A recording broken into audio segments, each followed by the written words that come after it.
Then the girl in the corner with the scarlet legs, and while you're watching, you may think that she doesn't. Assalamualaikum warahmatullahi wabarakatuh. Saya dari kelompok 10 yang akan mempresentasikan tentang teknologi komunikasi Indonesia, peran teknologi dalam komunikasi, dan kendala dan tantangan penyebaran informasi di Indonesia. Sebelumnya, mari kita panjatkan puja dan puji syukur atas kehadirat Allah Subhanahu wa Ta'ala yang telah melimpahkan rahmat kepada kita semua, dan salawat serta salam semoga tetap tercurah limpahkan kepada Nabi Muhammad SAW yang telah membawa kita dari alam kebodohan menuju ke alam yang terang benderang, yakni adanya Islam dan iman. Saya dari kelompok 10 atas nama Hestiana Dewi dan teman saya Andre Setiawan. Pertama-tama saya akan menjelaskan tentang teknologi informasi. Nah, teknologi informasi dan komunikasi di sini paling besar terminologi yang mencakup seluruh peralatan teknis untuk memproses dan menyampaikan informasi. TIK di sini mencakup dua aspek, yaitu teknologi informasi dan teknologi komunikasi. Teknologi informasi meliputi segala hal yang berkaitan dengan proses penggunaan sebagai alat bantu, manipulasi, dan pengelolaan informasi. Sedangkan teknologi sendiri, yaitu komunikasi, adalah segala sesuatu yang berkaitan dengan penggunaan alat bantu untuk memproses dan mentransfer data dari perangkat yang satu dan dengan perangkat yang lain. Oleh karena itu, teknologi informasi dan teknologi komunikasi adalah dua buah konsep yang tidak terpisahkan. Jadi, teknologi informasi dan komunikasi mengandung pengertian luas, yaitu segala kegiatan yang terkait dengan pemrosesan, manipulasi, pengelolaan, pemindahan informasi antara media.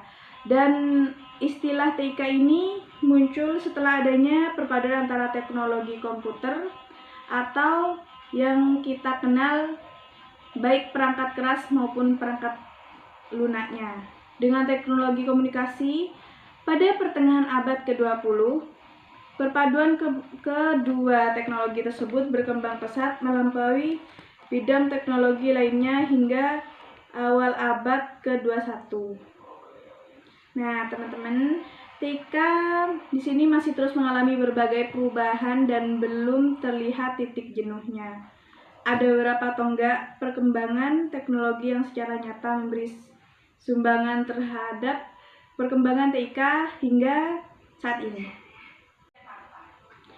Dan pertama yaitu temuan telepon oleh Alexander Graham Bell pada tahun 1875. Temuan ini kemudian berkembang menjadi pengadaan jaringan komunikasi dengan kabel yang meliputi seluruh daratan Amerika. Bahkan kemudian diikuti pemasangan kabel yang komunikasi transatlantik. Jaringan telepon ini merupakan infrastruktur masif pertama yang dibangun manusia untuk komunikasi global.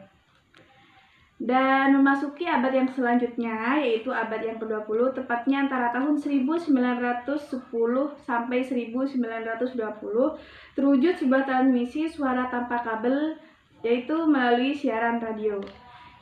Yang pertama, komunikasi suara tanpa kabel ini pun segera berkembang pesat, kemudian diikuti pula oleh transmisi audiovisual tanpa kabel yang berwujud siaran televisi pada tahun 1940-an.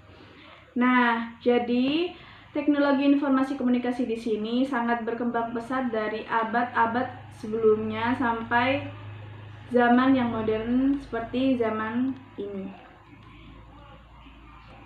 Mungkin penemuan telepon dan penemuan radio atau televisi sudah dijelaskan pada kelompok yang sebelumnya. Saya cuma menjelaskan intinya saja. Dan yang selanjutnya, menurut pengamat penulis peranan. Nah, di sini ada dua menurut pengamat penulis peranan. Yang pertama, software dan hardware. Dan yang kedua, peran TIK sebagai distribusi pembelajaran. Yang pertama, mungkin yang kita kenal dan yang sering kita ketahui, saat ini perkembangan software dan hardware-nya telah mencapai titik kemajuan teknologi yang sangat pesat tanpa kita sadari. Penggunaan yang user friendly banget, serta harga yang relatif terjangkau. Hal tersebut berdampak pada pembuatan materi ajar menjadi lebih mudah, murah, dan variatif. Nah, perkembangan software dan hardware ini sangat mencapai titik kemajuan dan membantu kita yang ingin relatif terjangkau banget buat kaum mahasiswa, hingga lebih mudah dapat kita cermati dan kita pelajari. Nah, contoh paling sederhana adalah penggunaan Microsoft PowerPoint atau yang kita kenal PPT dan atau Impress sebagai pembuatan materi ajar. Software ini mampu menggabungkan suara, teks, gambar, dan bahkan film dengan mudah. Nah, contohnya itu yang teman-teman PPT atau yang disebut PowerPoint.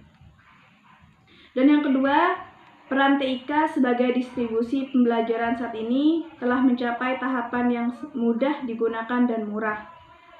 Nah, kita dengan adanya teknologi informasi komunikasi di sini sangat-sangat pesat perkembangannya dan mudah digunakan dan juga terjangkau murah.